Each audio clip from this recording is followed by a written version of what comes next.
कि क्या होगा। भगवान कृष्ण ने भी जब दिया सुदामा को, रुक्मिणी ने हाथ रोक दिया कि 2 लोग हो गए गर्दन।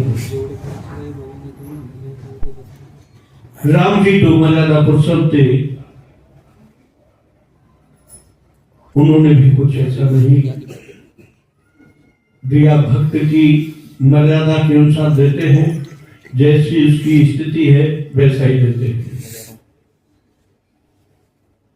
लेकिन भोलेनाथ तो इतने प्रबल देवता हैं, इतने देवों के देव महादेव हैं, ये भूख कुछ नहीं रखते अपने पास। शमशान में बास है उनका, पर्वत पर रहते हैं, घर मकान कुछ नहीं, फिर भी प्रसन्न है। देने वाले के लिए ये सोचना पड़ता है कि मेरे लिए कुछ बचा है कि नहीं बचा है, लेकिन वो तो पहले से ही कुछ नहीं रखते हैं, जो कुछ है सब। अब उसमें एक भस्मासुर का प्रश्न बड़ा सुंदर है कि भस्मासुर ने तपस्या की, भोलेनाथ प्रसन्न हो गए, कहा कि वरदान मांग। भगवान से जानते थे कि क्या मांगेगा, वो जानते थे कि ये क्या मांगेगा, लेकिन भी उसे कहते थे कि मांग। तो भस्मासुर ने कहा कि प्रभु, मैं जिसके सिर पर हाथ रखूं वो भस्म हो जाए। संगत जी सब जानते हैं, कह देता तथास्तु। अब भस्मासुर ने विचार किया कि वरदान झूठा है कि सच्चा है, इसकी परीक्षा तो लो। अब परीक्षा किस पे लूंगा, ये चले गए तो फिर कौन बताएगा सही है कि गलत है। तो उन्हीं के ऊपर वो हाथ रखने के लिए दौड़ा कि भोलेनाथ मैं परीक्षा ले लूंगा, आओ तुम्हारे ऊपर रखते ही टिकता। भोलेनाथ तो जानते हैं कि वरदान दे दिया, मैं भले ही हूं, मेरे ऊपर रखेगा तो भस्म मुझे होना पड़ेगा, प्रकृति का संतुलन बिगड़ जाएगा। भोलेनाथ भागने लगे और भस्मासुर पीछे भागने लगा। शंकर जी थक गए भागते भागते, भस्मासुर भी थक गया, पर उमंग के साथ भस्मासुर भाग रहा। परम प्रभु ऊपर से देख रहे हैं कि बाप भोलेनाथ, तुम सब जानते हो कि ये क्या मांगेगा, फिर भी दे दिया। तब वहां भगवान आए, विष्णु जी आए और उनकी रक्षा की। और रक्षा कैसे की आप सब लोग जानते हैं कि विष्णु जी ने एक सुंदर मोहनी का रूप धारण कर लिया, और राक्षस स्त्रियों के तो बड़े प्रेमी होते हैं, मोहित हो जाते हैं। धर्मात्मा ज्ञानी नहीं होता, राक्षस होता है। तो स्त्री को देख करके भस्मासुर बड़ा प्रसन्न हुआ, बोला ये बढ़िया, ये तो पत्नी बनाने लायक है। अपना प्रस्ताव भी रख दिया कि तू विवाह करेगी मुझसे, भोलेनाथ को भूल गए। बोला हाँ मैं विवाह तो करूंगी, इसीलिए घूम रही हूं, कोई वर नहीं मिल रहा है मुझे। बोला ठीक है, मुझे वर्ण कर ले, मैं तेरे योग्य हूं। बोला नहीं, मैं परीक्षा लूंगी। बोले ले परीक्षा क्या लेगी? बोले मैं परीक्षा ये लूंगी को कोई नाच के दिखाए मुझे। राक्षस ने कहा कि मैं तो नाचना जानता ही नहीं। तो उस विष्णु ने कहा कि मैं सिखाऊंगी कैसे नाचना है। एक हाथ कवर पर रखा, दूसरा हाथ कवर पर रखा, फिर आगे बढ़ाया, फिर आगे बढ़ाया, नाचते नाचते ऊपर वो मोहनी ने अपना ऊपर रख लिया। अब वो राक्षस तो भूल गया उस स्त्री को देखकर, आपा खो दिया। वो नाचने लगा और जैसे ही नाचते नाचते नाचते नाचते उसका हाथ ऊपर गया, राक्षस भस्म हो गया। तुरंत भगवान शंकर जी लौट कर आए, विष्णु जी से मिले। विष्णु ने कहा कि आप विचार तो कर लिया करो कि क्या देना है क्या नहीं देना है। शंकर जी ने कहा कि मैं विचार नहीं करता, जो मांगता है मैं उससे सहर्ष देता हूं। ऐसे कृपालु भक्त वत्सल दीन भक्त आज शिवरात्रि का महादिन है, महापर्व का दिन है। एक बड़ा दुखी जंगल में वास करने वाला निषाद भूख प्यास से तड़प रहा था। कहीं भोजन नहीं मिला उस दिन और भाग्यवश सिर्फ चौदस थी। कुछ नहीं मिला उसे खाने पीने के लिए, सोने की भी व्यवस्था नहीं थी। वो एक पेड़ पर चढ़ गए। रात्रि काटने के लिए कोई हिंसक पशु आएंगे, मुझे खा न जाए, मैं खुद भूखा हूं, मेरा ही भोजन न करने कोई। पेड़ पर चढ़ गए। अब शिकार देखने लगा, कोई आए तो मैं मार कर खा लूं उसे। शिकार तो कोई आई नहीं। गुस्से में उसमें से पत्ते तोड़ता गया और नीचे पटक गया। पत्ता तोड़े नीचे पटक दे, पत्ता तोड़े नीचे पटक।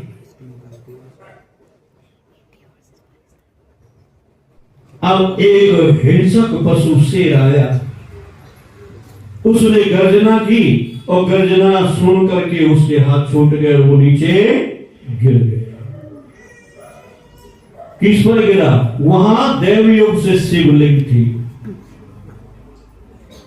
भगवान से प्रसन्न हो गए, प्रकट हो गए, भक्त वरदान मांग।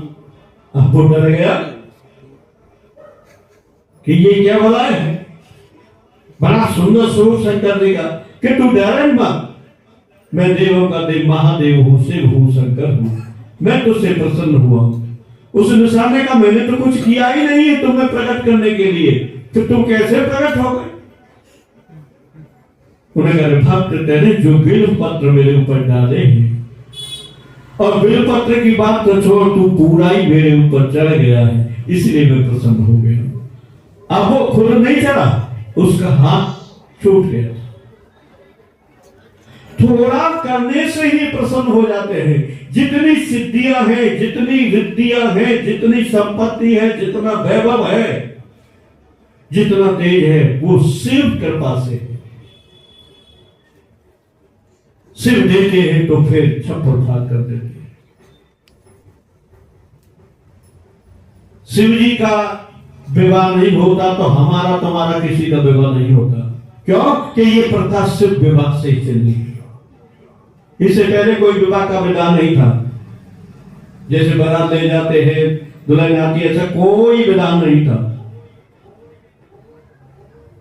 चाहे जो चाहे जिसके साथ चला जाता आ जाता, कुछ भी मर्यादा नहीं, सब उल्टा सुधा।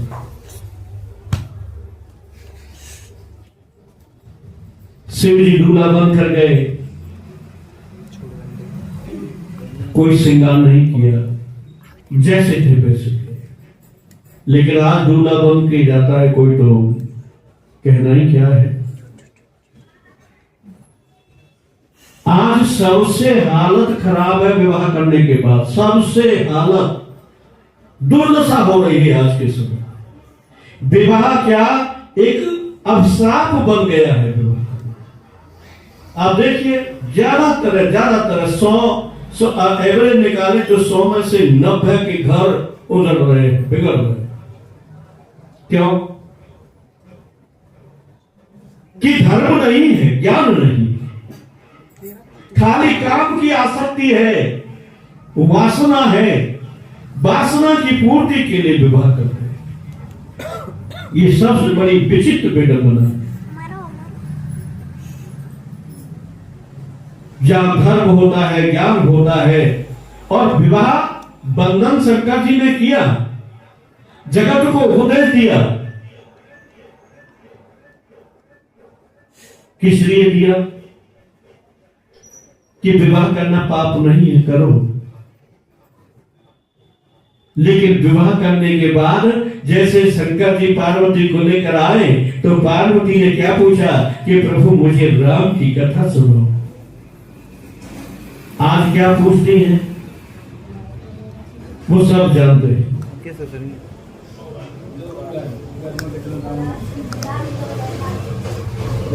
घर में कितना सामान है, क्या है, कितना तेरे पास खेत है, कितना बैंक बैलेंस है, कहाँ है, क्या नहीं है, और उससे पता चल गया कि कुछ नहीं है, तो दूसरे दिन बाद झगड़ा शुरू, और तीसरे दिन चौथे दिन तो अपने मायके चले जाए।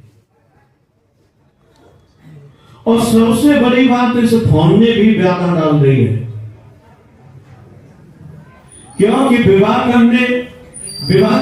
विवाह से पहले 2 माता पिता होते हैं, माँ और बाप, और विवाह हो जाता है तो 4 बाप बाप हो जाते हैं। किस किस चीजों में?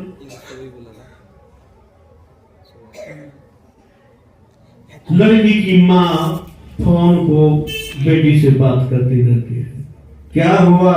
बोला जेठानी ने ये किया है, बोला तू भी उसको ऐसा ही कर। लेकिन ये चीज कहनी चाहिए, बेटा धैर्य रखो, शांति रखो, भगवान का स्मरण करो, ससुराल में सबकी सेवा करो, तो तुम्हारी कदर खुद बढ़ जाएगी, तुम्हारी महिमा बढ़ जाएगी, तुमको सब लोग सम्मान देंगे। अगर तुम पतन करोगी, बात नहीं मानोगी, सेवा नहीं करोगी, तो तुमसे सभी दुखी होंगे, तुम्हारा कष्ट तो उजड़ जाएगा। बोला नहीं, ये बात नहीं सीखा। बोला मम्मी, बोला हाँ, बोला सास तो सोती रहती है। मम्मी ने कहा ठीक है, वो सो रही है तो तू भी सो जा, तू उसे 2 घंटा ज्यादा सो। बोले कोई काम नहीं करते जेठानी, तू भी मत करे। और सुन, तू अपने आदमी को लेकर के घूमने चली जाएगा, बहुत बड़ी। अब कहो फिर वो घर कैसे चले? कितनी अव्यवस्था हो जाएगी उस घर गृहस्थी में। मैं देख रहा हूं, आप कोर्ट कचहरी में जाइए, देखिए यही 10 तलाक बिच्छे। क्यों? अब गलती कहां? दूल्हा की गलती है कि दुल्हन की गलती है? ये दोनों तो कोरे कागज, इनकी गलती नहीं है, गलती माँ बाप की है। क्यों से सिखा रहे? 2 भाई हो, दोनों भाइयों में बड़ा प्रेम हो और दोनों का विवाह हो जाए, एक ही नौकरी लग जाए, तो बस नौकरी लगने वाले की हाँ हमारी क्या जरूरत है। वो पहले से कटा करना शुरू कर देगी, काम नहीं करेगी, उल्टा सीधा जवाब देगी, वो करेगी। अब धीरे जब कोई बात होगी तो ठीक है, हमको तो जाना कर दो, हम तो अलग रहेंगे, तो वो जानती है नौकरी लगी। इतना स्वार्थ, ये समझते हैं कि हमको यहाँ अमर होकर आए हैं। अरे भाई, हम अमर होकर नहीं आए हैं, एक दिन हमको जाना है। ऐसे जाने कितने बार विवाह होते हैं, कितने बार गृहस्थी बनते हैं, लेकिन हमारा धर्म टूट जाता है, हमारा ज्ञान बिछुड़ जाता है, हम कंगाल हो जाते हैं, फिर पशु योनि में जन्म लेना पड़ता है। ये मानव योनि, ये खाली काम भोग के लिए नहीं है, ये तो अपने कल्याण के लिए मिली है कि भाई कल्याण करो, गृहस्थी बसाओ, कोई बात नहीं, पर ये मत देखो कि हमें संसार में रहना, ये देखो कि हमको जाना है और हमारा कल्याण हो। अरे शुभ कर्म करने के लिए आए हैं, दुष्कर्म करने के लिए हमको नहीं भेजा गया। दुष्कर्म करेंगे तो उसका दंड भी मिलेगा, फिर दंड जब मिलेगा तो हम रोएंगे और दोष लगाएंगे किसी और पर कि क्या करें, हम तो करते थे, हमको ऐसा हो गया। ऐसा वैसा कुछ नहीं है, भगवान सब देखते हैं, जो जैसा करता है उसको वैसा फल मिलता है।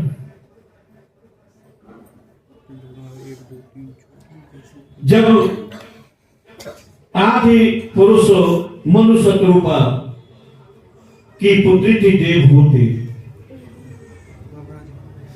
जब वो शादी हो गई तो उसकी माता को चिंता हुई कि पुत्री का विवाह कर दो।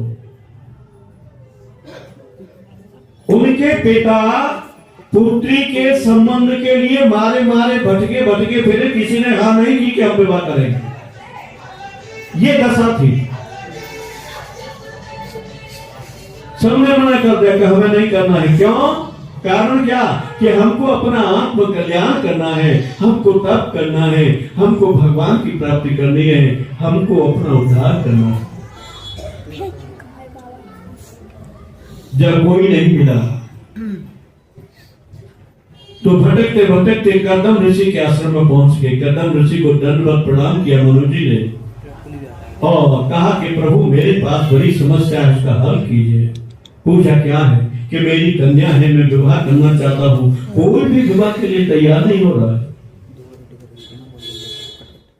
कदम जी ने कहा भाई नहीं हो रहा होगा कि अपना कल्याण भी देखना है लोगों को। तो मनु जी बोले कि महाराज आप ही कर दो। तो कदम जी बड़े खुश कराए कि ठीक है, इस बीमारी को मुझे ही देना चाहते हो, दे दो, मैं ले लूंगा, तुम्हारी समस्या हल कर दूंगा, लेकिन मैं कन्या की परीक्षा लूंगा। अगर कन्या अपनी परीक्षा में सफल हो गई तो मैं विवाह करूंगा। उन्होंने ऐसे एक झटका डाल दिया कि न परीक्षा में पास होगी और न मेरा विवाह। मनु जी घर पहुंचे, अपनी पत्नी को कहा कि लड़का तो मिल गया है पर परीक्षा लेगा हमारी पुत्री की। ये बात देवहूति को पता चली कि मेरे पिता विवाह के लिए घूम रहे हैं। तो उन्होंने कहा पिताजी मैं विवाह नहीं करना चाहती। पूछा क्यों बेटा? कि मैं तब करना चाहती हूँ। मैं जिसलिए इस जगत में आई हूं, जो इस जगत का मालिक है, मैं उसे प्राप्त करना चाहती हूँ। काम वासना में नहीं फंसना चाहती। मैं स्वतंत्र रहकर भगवान की प्राप्ति करना चाहती हूँ। माता रोने लगी, नहीं बेटी, तेरा विवाह अनिवार्य है, विवाह हो जाए फिर तू तब करना, कुछ भी करना। पुत्री को लेकर के मनु और शत्रुपा दोनों पहुंचे कदम ऋषि के आश्रम में। कदम जी ने 3 आसन डाल दिए, शिष्य के द्वारा 3 आसन डाल दिए, मनु जी के लिए, शत्रुपा के लिए और जो विवाह के लिए कन्या आई है देवहूति उसके लिए। अब तीनों से कहा कि बैठ जाओ। आज की कन्या होती तो धड़ाम से पहले बैठ जाती, मां बाप से भी पहले, लेकिन मां बाप आसन पर बैठ गए, पुत्री न बैठी।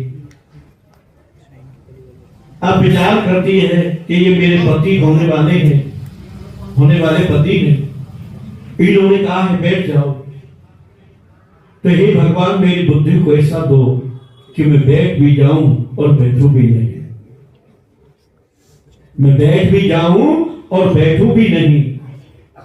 आसन से अलग बैठ गई और अपना अंगूठा आसन पर रख दिया। कदम भी प्रसन्न हो गए कि कन्या तो योग्य है, समझदार है। और आज कन्या देखने के लिए जाते हैं, क्या देखते हैं? गोरी है कि नहीं है, कितनी सुंदर है, चमड़ी की पहचान करते हैं, योग्यता नहीं देखते, आचरण नहीं देखते, धर्म ज्ञान के विषय में चर्चा नहीं करते। अगर कोई सावली हो तो रिजेक्ट कर देते कि नहीं हमें पसंद नहीं है। हो सकता है कि सावली धर्म ज्ञान में प्रवीण हो, योग्य हो, लेकिन नहीं, सुंदर चाहिए। लेकिन जब वो सुंदर घर में आ जाती है तो फिर वो सबसे ज्यादा खराब लगती है, फिर उसी को गाली देते हैं। और वो कहे कि हम तू तो देखने गई, अरे मैंने देखा था कि इसका आचरण थोड़ी देखा, इसका बात थोड़ी देखा, मैं तो इसके रंग रूप में मर गई। अरे मर गई तो मर गई, अब तो झेलना पड़ेगा। तो कदम जी ने परीक्षा दी और पुत्री जब योग्य समझ में आई तो कहा कि ठीक है मैं विवाह तो कर लूंगा पर मेरी शर्त है।